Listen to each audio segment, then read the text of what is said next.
What up guys, it's your boy Wes here at West Coast Customs. I got a tip for you veterans and also maybe you do-it-yourselfers. Sometimes when you're doing installations, you'll run into a problem where you've got all the same color wire.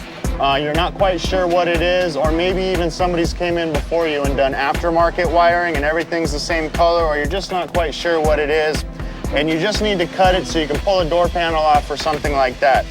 What I've kind of come up with over the years is so that I don't have to be as fast as possible without having to, whip out the multimeter every time and spend time figuring out what everything is. I'll go ahead and cut the wires one by one, and using different colored heat shrink, what you can do, I'll use yellow for this one. You can take the different heat shrink, put it on each end,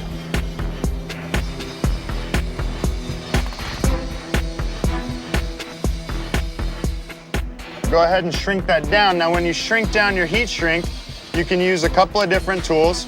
You can use a micro torch like I'm using here, or you can use your regular heat gun, whatever you prefer. I use the torch just because it's quick and easy and I can take it with me in the shop wherever I'm working. So now this wire's cut and it's easily identifiable as far as putting it back together. I'll go ahead and do another one here.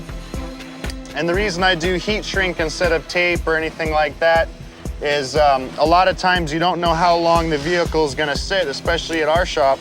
It might go to different departments or other people are gonna touch it and the tape can wear off or writing can wear off or your little twists or knots or whatever you're doing can wear off.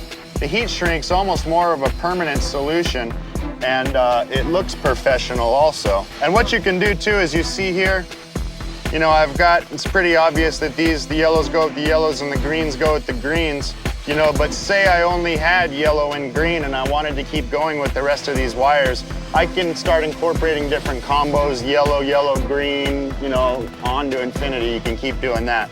So now, of course, say it comes to the point where you're gonna go ahead and solder these back together because you've got the door back on. I like to solder and heat shrink everything just because it's a perfect connection.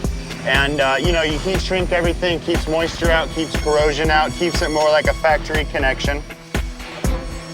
I'm gonna go ahead and cut off a little bit of heat shrink. I'm gonna slide it over the wire end. Cut the wire back.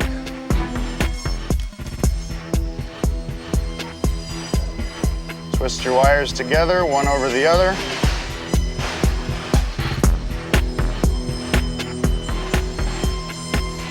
Making it nice and neat like that.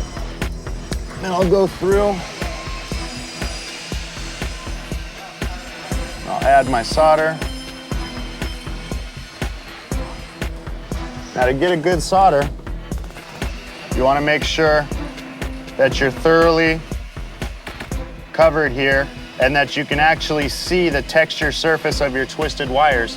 That means that you've actually penetrated down in there and that that you've made your solder has gone all the way down into the core of the wire and you have a pure oxygen-free connection. So I'll slide my new heat shrink over the top there. Take my micro torch again.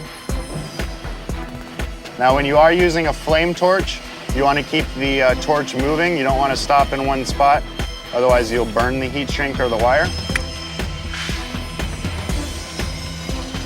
And there you go.